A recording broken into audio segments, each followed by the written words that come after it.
Hello, hello, my faithful listeners. Thank you for joining me for today's episode. Today, I am speaking to my dear sister friends who have or do struggle with people pleasing. You may not even know that you're a people pleaser, but just listen in and see how much resonates with you.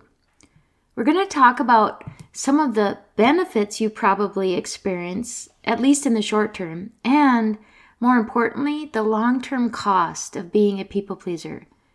I hope to also get into a little bit of specifics when it comes to leadership for the people pleaser. This is a really important message for your long-term well-being and sense of work-life balance, so let's get into it. Welcome to the Grace-Filled Leader Podcast. Do you want better work-life balance? Do you get stuck in patterns of perfectionism and people-pleasing? Have you always been an overachiever but never really felt good enough, no matter how much outward success you achieve? Do you want more time for the things that matter most? Well, you are in the right place. Here on the Grace-Filled Leader Podcast, we focus on spirit-driven success and share the secrets to having better work-life balance as a busy woman in leadership. Here you will learn how to set boundaries like a boss, find peace of mind, and reclaim your time for the things that matter most. Hi, I'm Tanya, a wife, mom, leader, and certified Christian life coach. For most of my life, I tried to find worthiness through achievement. I spent decades people-pleasing and pouring myself into my work. I was looking for my value through the approval of others. This led me to feel burned out, empty, and exhausted. I had no time or energy for myself or my family. I realized that I was wasting time and energy looking for validation in all the wrong places. But my life changed when I finally surrendered and God showed me a different way. It is my mission to help you start living the abundant life God has for you. If you're ready to become fueled by grace and find freedom from people-pleasing, if you're ready to multiply your time and impact as a Christian woman in leadership, this podcast is for you. Roll up your sleeves, sister friends. It's time to get after it. Okay, tell me if this sounds familiar. You're one of those really nice people who is seen as so helpful and kind. It makes you feel good to make someone else happy, to brighten their day. You try to seek and preserve harmony in your relationships, and you often put others before yourself. People probably refer to you as someone who is reliable, someone they can count on. You're a real team player.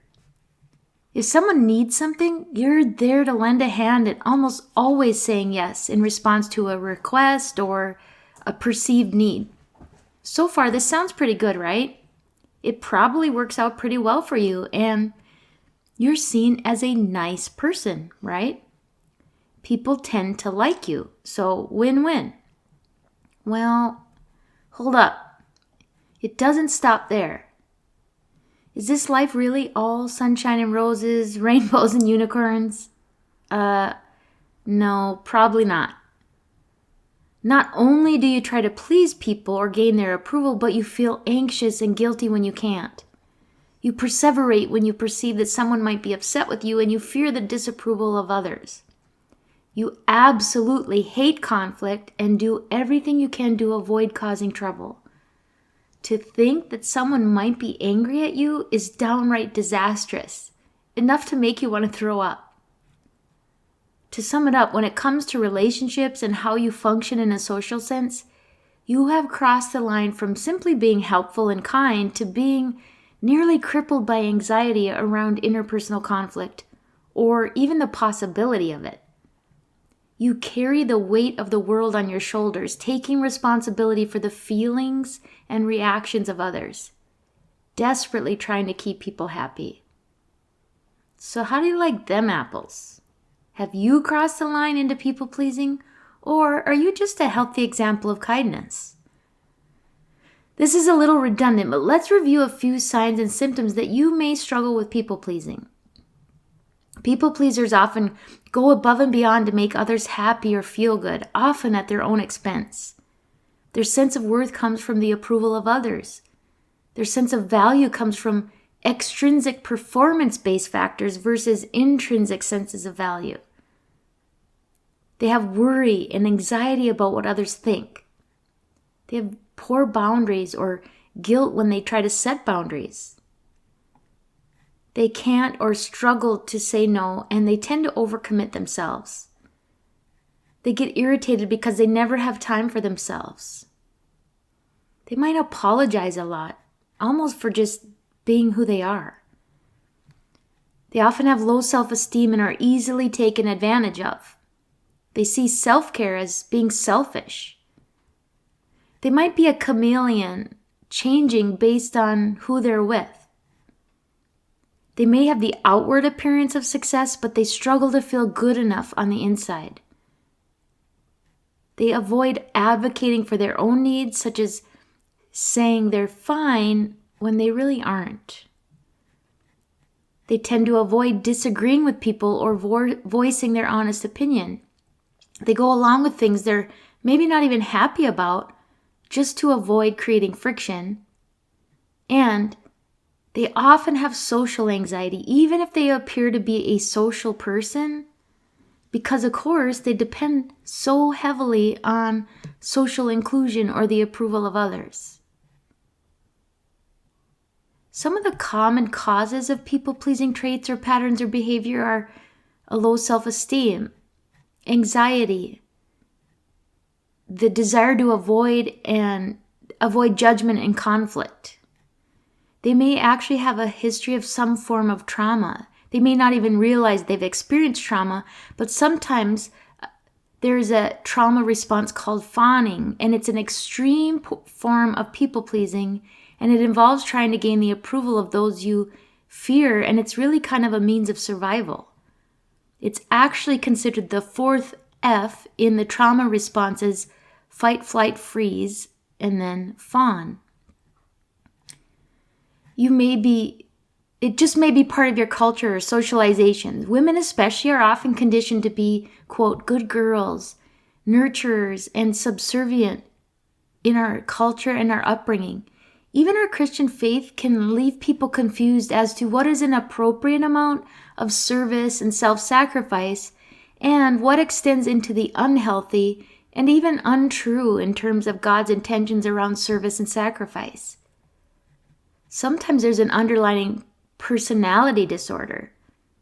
While people-pleasing itself is not a clinical term, it can be linked to certain types of personality disorders, which are long-term mental health conditions. For example, dependent personality disorder causes a person to feel very dependent on others for help and approval. They may struggle to make even the most basic decisions without getting the opinion of others. And finally, codependency is actually a pathological form of people-pleasing, and there are aspects of people-pleasing within codependency, but it's taken to a much deeper, very toxic level. We may actually spend a whole other episode on codependency because this actually came up as a topic of interest from one of my followers, and then we'll discuss how it is similar but how it also differs from people-pleasing. If you are in a codependent relationship, you tend to take care of the other person because you desperately need to be needed, and you attach your identity to that need. Folks, I spent over 40 years stuck in patterns of people-pleasing, approval-seeking, and perfectionism, trying to find fulfillment the world's way.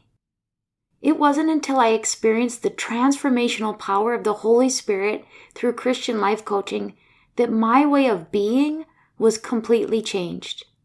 What I couldn't do on my own in over 40 years, God did in just a few months.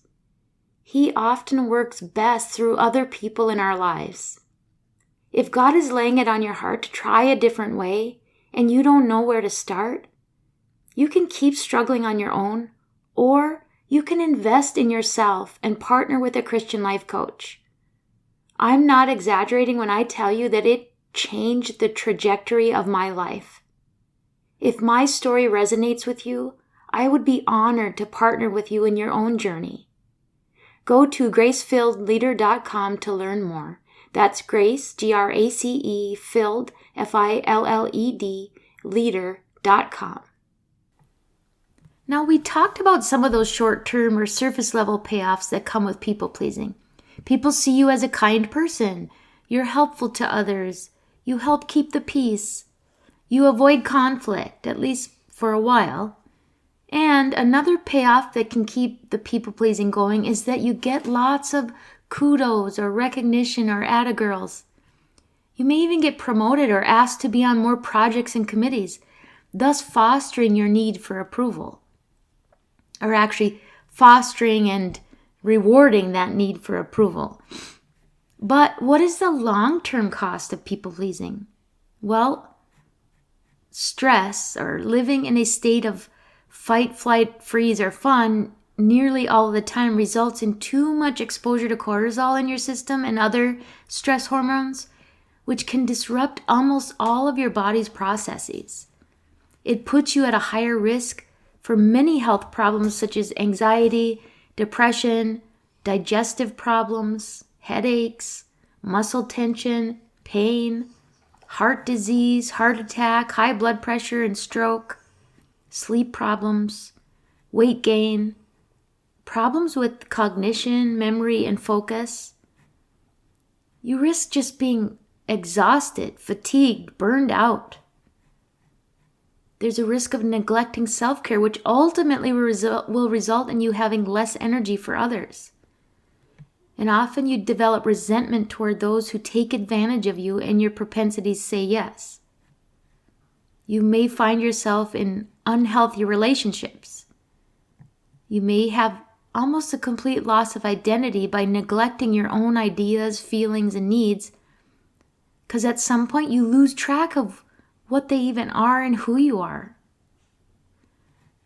And you might find yourself in conflicting roles. If you're trying to gain the approval of others in one role, it may come in conflict with another. For example, if you're saying yes to every new opportunity as a professional or a community member, this will come in conflict with your with your role as mother or wife, and you will risk disapproval of your family in an effort to gain the approval of others. It may result in harm or betrayal of others as you become a chameleon in social settings or you seek to agree with others or gain their inclusion. It may lead to gossip and betrayal of trust of someone else. Specifically looking at the leader with people-pleasing tendencies, what is the cost? Well, in addition to your own mental, physical, and emotional well-being, you have to consider the fact that your effectiveness as a leader may be compromised by your people-pleasing nature. Trying to navigate effective leadership is like a reenactment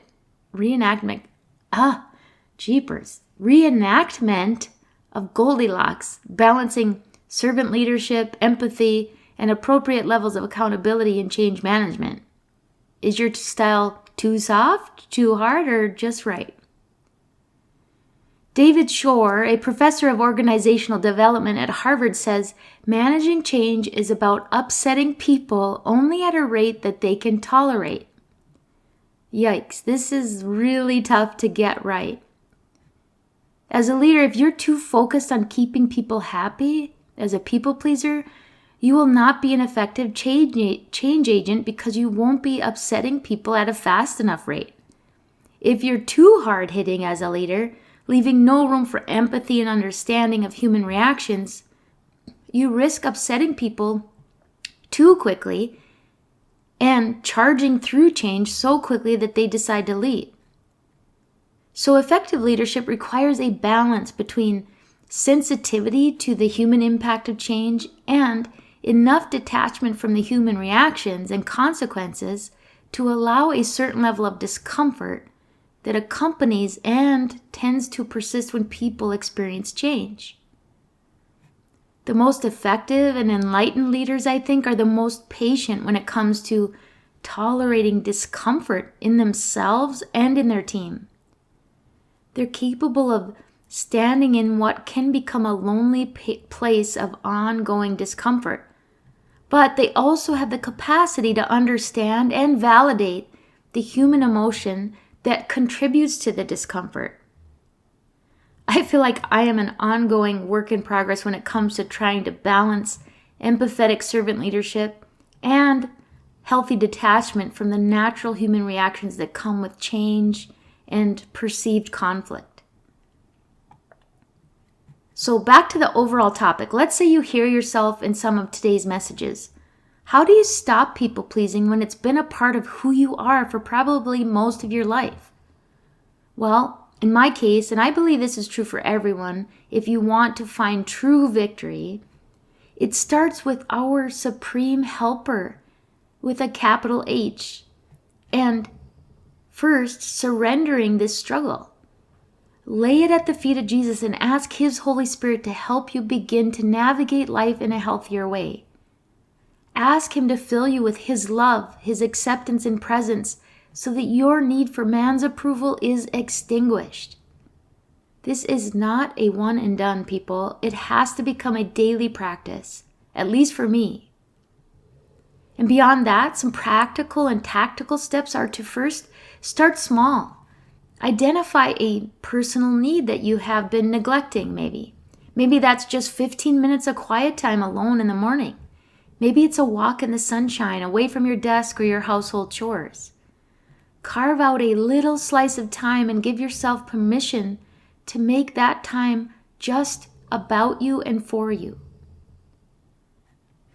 Second, get curious about your thoughts. Try to distinguish between the desire to be helpful and kind, which should lead to a sense of peace and positive emotion, versus feelings of fear, guilt, or pressure, none of which are positive. Are your motives truly sincere if they are primarily out of avoidance of fear, guilt, or worry? Number 3, make a habit of stalling when someone presents you with a request. Resist the urge to say yes immediately. Try saying, you know what, I'm going to have to think about that for a bit and get back to you. Or, I'm going to need to look at my calendar and get back to you. Whatever you can do or say to just give yourself time and space to assess your capacity and filter that request through what you have identified as your core values and priorities. Number 4, set limits when you do say yes to something. Maybe say that you can help between this time and this time, or say specifically what window of time you have available and then stick to it. If that's not adequate, they have the freedom to ask someone else to do the work. Number 5, time block. Block time in your calendar that is dedicated to you and your priorities and is unavailable for others. It is off limits for any new yeses. Number 6, practice. Practice saying no, setting and keeping boundaries. And start with the easy things.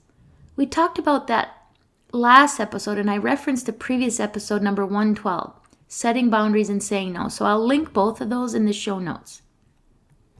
Number 7, as is common with exposure therapy when it comes to treating and dealing with anxiety, we have to work on sitting with discomfort and realizing that we will be okay. Yes, people are used to you saying yes, and maybe they don't like it when we begin to say no, which is uncomfortable. But the world is not going to come to an end if someone is unhappy with us setting a healthy boundary. In most cases, we will not die, and the discomfort will eventually pass. If that's not true and you literally are at risk of actual physical harm as a result of saying no or setting a boundary, that goes well beyond our conversation today and warrants professional intervention.